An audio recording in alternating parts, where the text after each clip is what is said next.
There is a specific kind of delusion that only governments and engineers seem to share. It's an unspoken promise that goes like this. We are going to build something massive. It will cost a precise amount of money. It will be finished by a specific date. And when it is done, it will perfectly solve the problem we designed it to fix. But history has a very consistent, very brutal answer to that kind of optimism. Across the United States, the story is told over and over again, in state after state, decade after decade. You see it in a tunnel in Seattle that broke down just 11% into its route. And a mystery lies underneath Seattle. Something is blocking this massive piece of equipment from carving out a new future for commuters. A high-speed train in California that has swallowed billions without laying a single mile of operational track, and a massive physics machine in Texas that was supposed to unlock the secrets of the universe, but instead left a giant flooded hole in the ground. Engineers actually have a name for this pattern. They call it the iron law of megaprojects. Over budget, over time, over and over again. These are the disasters that proved it.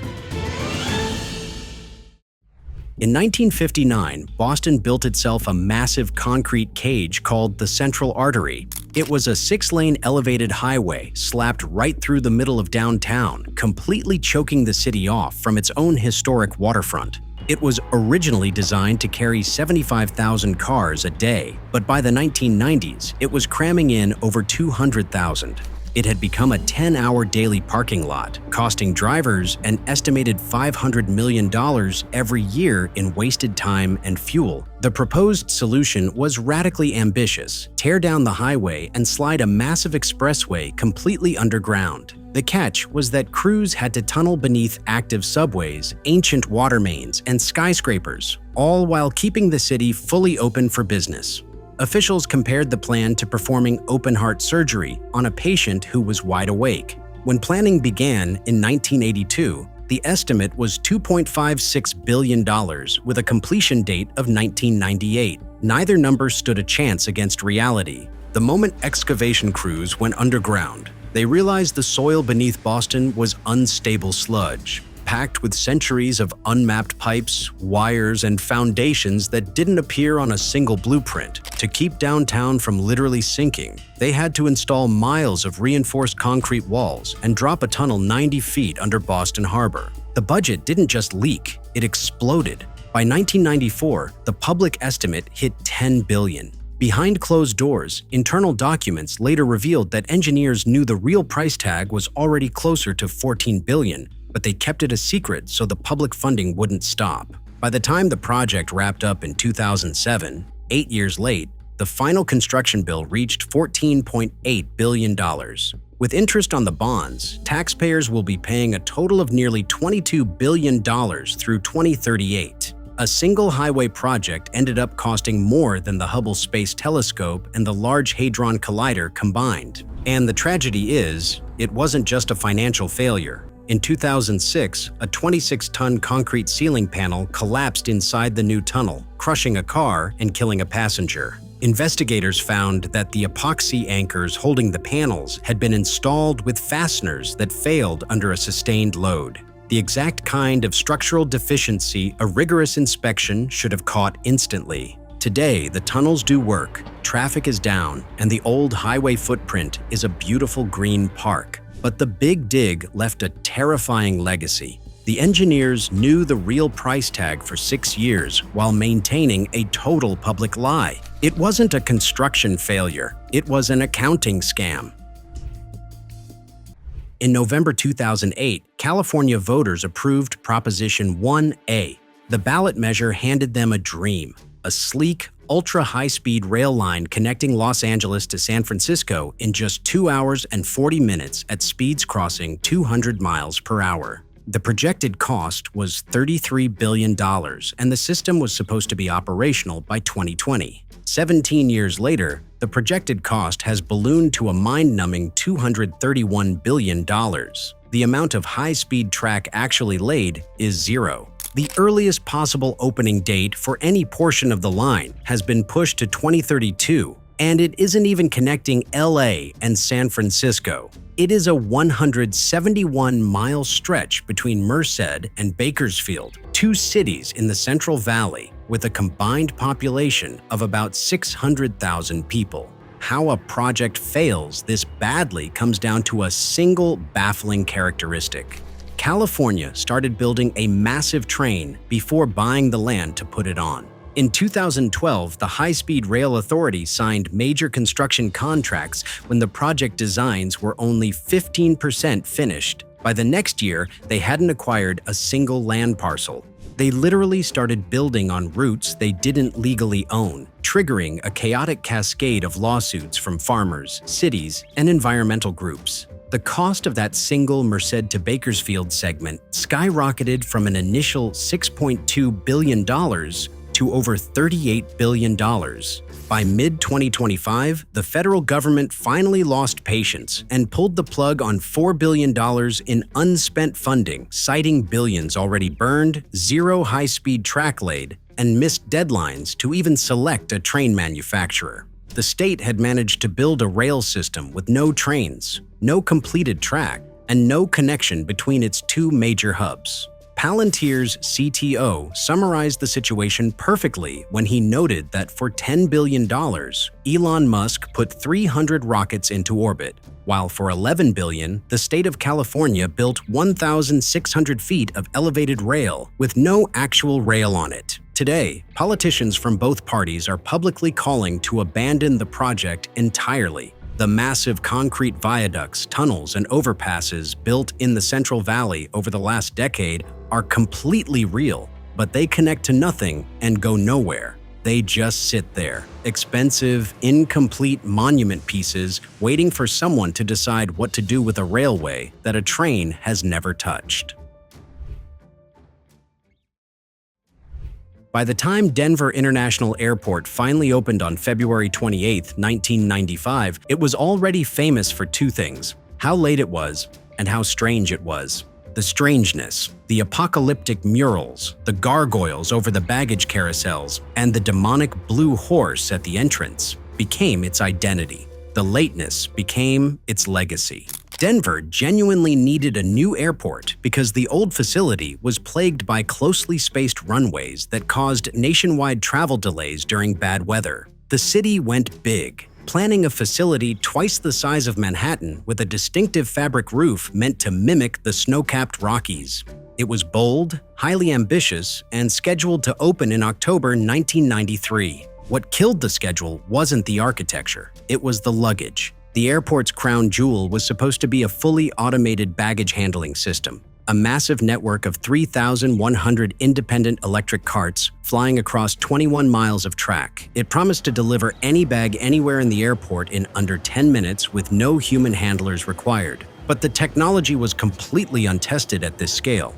In April 1994, the city invited reporters to watch the system's very first public test, and it turned into an absolute bloodbath. Carts violently collided, the software glitched, and clothes and personal items were launched off the tracks and scattered across the terminal floor. The mayor canceled the planned opening on the spot. That automated system continued to malfunction for the next 11 years. It was finally shut down entirely in 2005, replaced by the very thing it was supposed to make obsolete: human handlers and conventional conveyor belts. The baggage system alone blew past its budget by hundreds of millions, pushing the airport's opening back by 16 months and adding $2 billion to the final tab. In today's dollars, that overrun alone exceeds $3.7 billion. The airport itself is structurally excellent today, handling over 90 million passengers a year. But it is hard to shake the dark clouds surrounding its creation. Luis Jimenez, the artist who created the terrifying, glowing-eyed blue horse at the entrance, was actually killed in his studio when a section of the massive sculpture fell on him and severed an artery in his leg. The horse was finished by others and installed anyway, a looming, red-eyed monument for an airport haunted by disaster before the first plane ever landed. In 1919, a New York City transit engineer named Daniel Turner looked at the overcrowded subway lines and proposed a sensible fix: a brand new line running beneath 2nd Avenue, stretching from the Bronx all the way through Manhattan. 104 years later, exactly 3 stations of that line finally opened. On January 1st, 2017, New York debuted a 1.5-mile stretch of track on Manhattan's Upper East Side. It has not been extended by a single inch since. The history of the 2nd Avenue Subway is a masterclass in total institutional paralysis. The city actually tore down the old elevated trains along the route in 1942 to make way for the subway, then just never built it, leaving residents with fewer transit choices than they had before. They held a groundbreaking in 1972, bored a mile of tunnel, ran out of money during a fiscal crisis, and just walked away, leaving the tunnel empty for decades. When Phase 1 finally opened in 2017, it cost a staggering $4.6 billion for just 1.5 miles. That is $3 billion per single mile. For context, London built its massive 73-mile Crossrail system for far less money per mile, and Paris builds its networks for even less. New York was building individual subway stations that cost more than entire rail networks in other countries. The expense is partly structural. Manhattan's underground is a century-deep, chaotic accumulation of water mains, steam pipes, and fiber optic cables that nobody ever fully mapped. To avoid the mess, the MTA chose to dig unusually deep, meaning they had to excavate massive caverns and install enormously expensive finishes just to get riders from the street to the platform. More than half the total budget went entirely into the 3 stations themselves. Phase 2, which aims to extend the line by just 2 more miles, is projected to cost another $6 billion. As of now, funding has stalled, construction hasn't started, and the MTA is carrying over $44 billion in total debt. New Yorkers living along the avenue have spent their entire lives waiting for a train that their grandparents discussed, and at this rate, it may not arrive in their lifetimes either.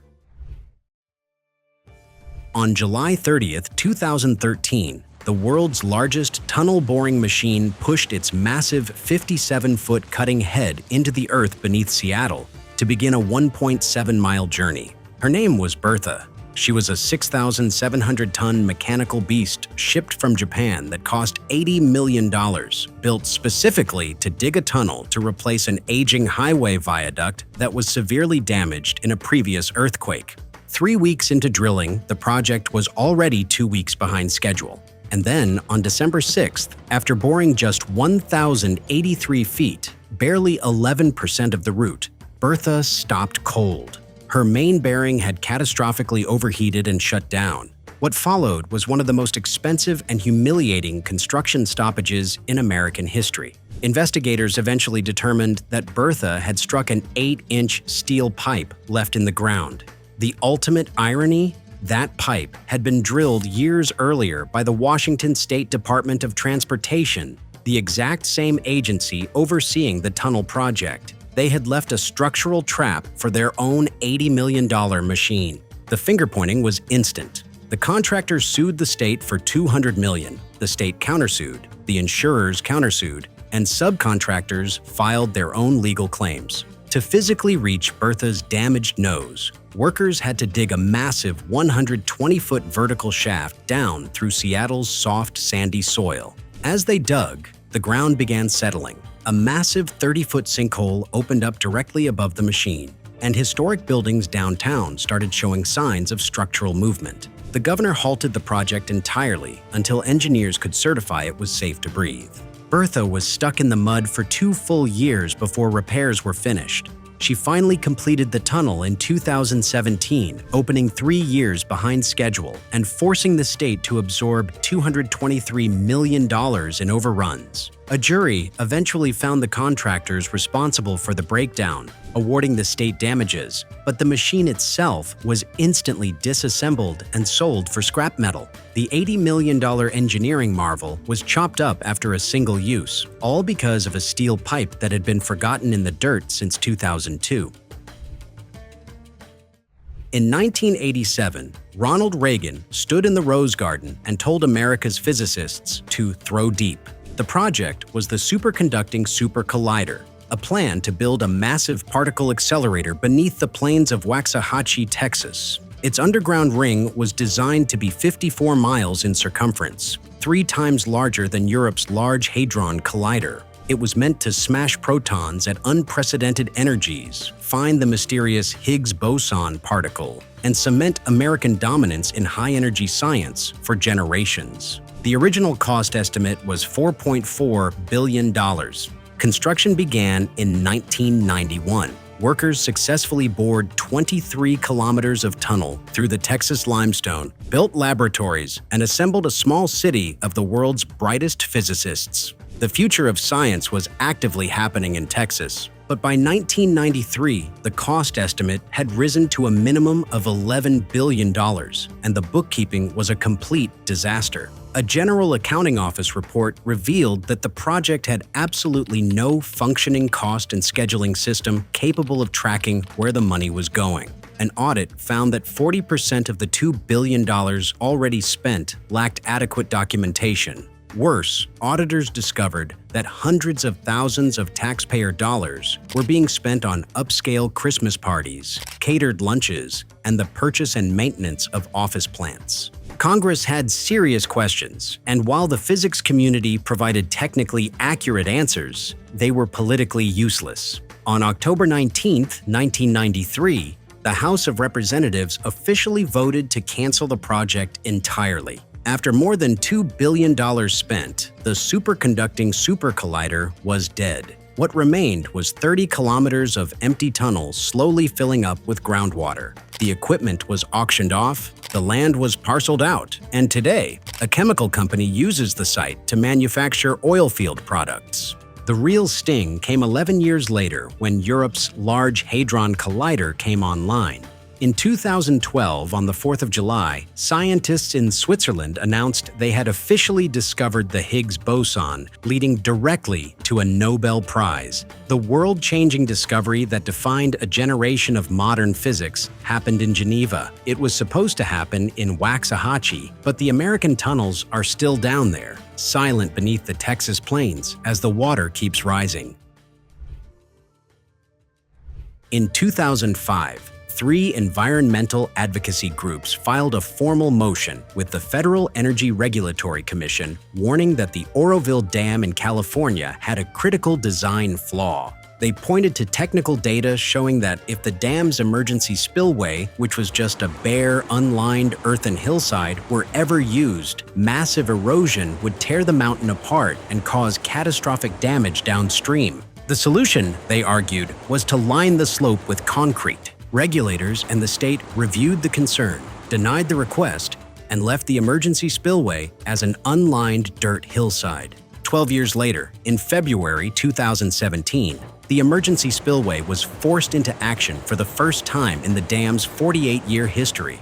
What happened next played out exactly like the 2005 warning predicted. The winter of 2017 brought relentless, historic rainfall that California's infrastructure couldn't absorb. Water pouring into the reservoir surged drastically, and when engineers opened the primary concrete spillway to manage the levels, a massive chunk of the concrete chute shattered, tearing a 30-foot crater into the structure. To save the dam, they had to cut flow to the main chute and activate the unlined emergency spillway. The water cascading over the bare dirt immediately began obliterating the hillside. The erosion quickly carved its way backward, moving straight toward the foundation of the concrete lip holding back the lake. If that foundation was undermined, the entire barrier would fail, releasing a catastrophic wall of water from a reservoir holding 3.5 million acre-feet directly into the valley below.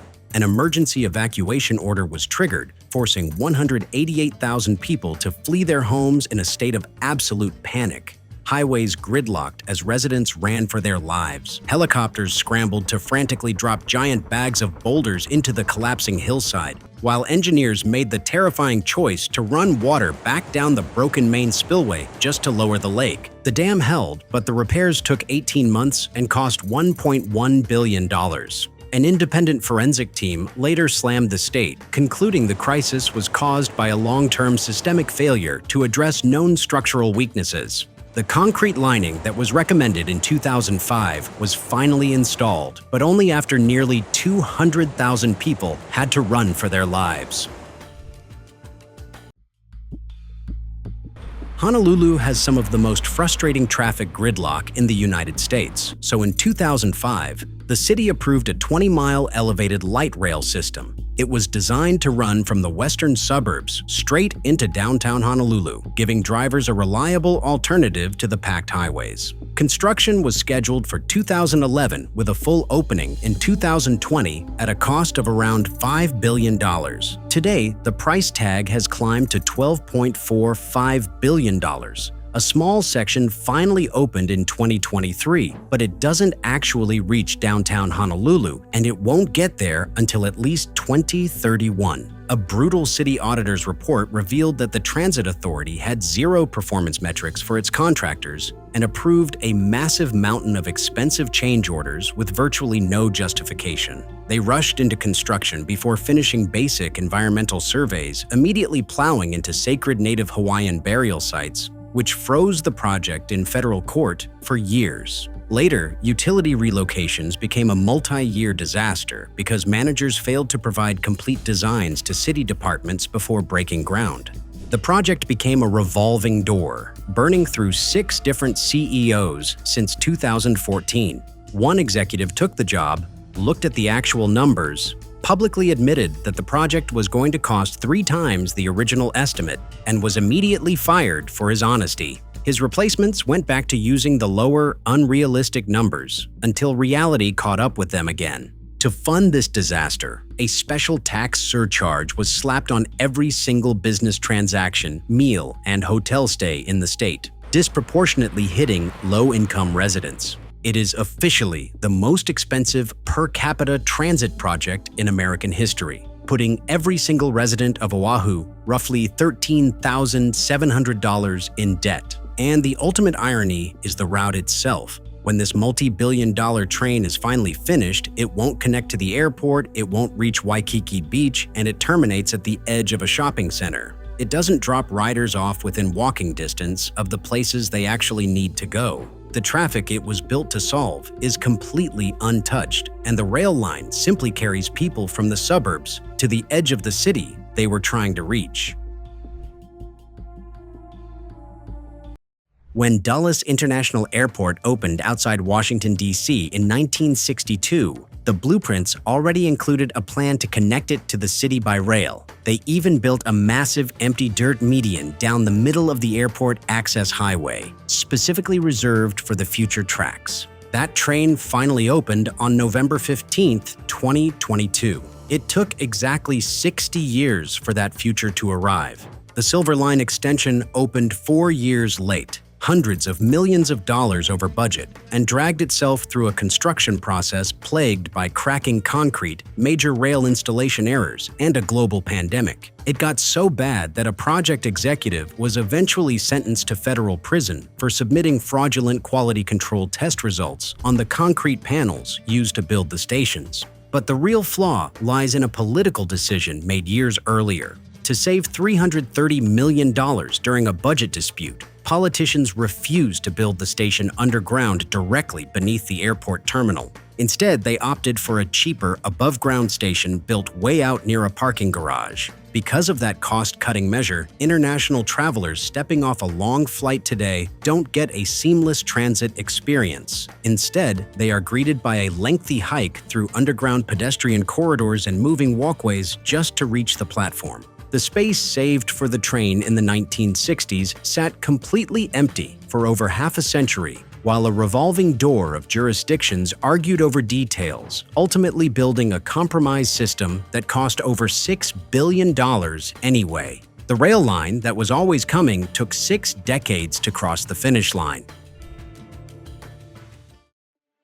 These 9 projects are not unique aberrations or statistical anomalies. They are the consistent pattern of how modern infrastructure gets built. Large-scale studies of megaprojects across continents find that 9 out of 10 routinely come in wildly over budget. The underlying trick is always the same: costs are deliberately underestimated to secure political approval, project scopes are minimized, and systemic risks are hidden from the public. The entities approving the money usually know exactly what the real numbers look like, just as Big Dig officials did in 1994, and they actively choose not to say. And then, inevitably, the bill comes due. It comes as a collapsing ceiling tile in a Boston tunnel. It comes as a multi-billion-dollar concrete ghost train in California farmland. It comes as 188,000 people fleeing a crumbling dam or a flooded tunnel under the Texas plains where world-changing science was abandoned. In the world of infrastructure, waiting and hiding the truth are the most expensive decisions a government can make, but they keep making them. And every single morning, millions of Americans wake up, get on the highway, and sit in the exact same gridlocked traffic because they don't have any other choice.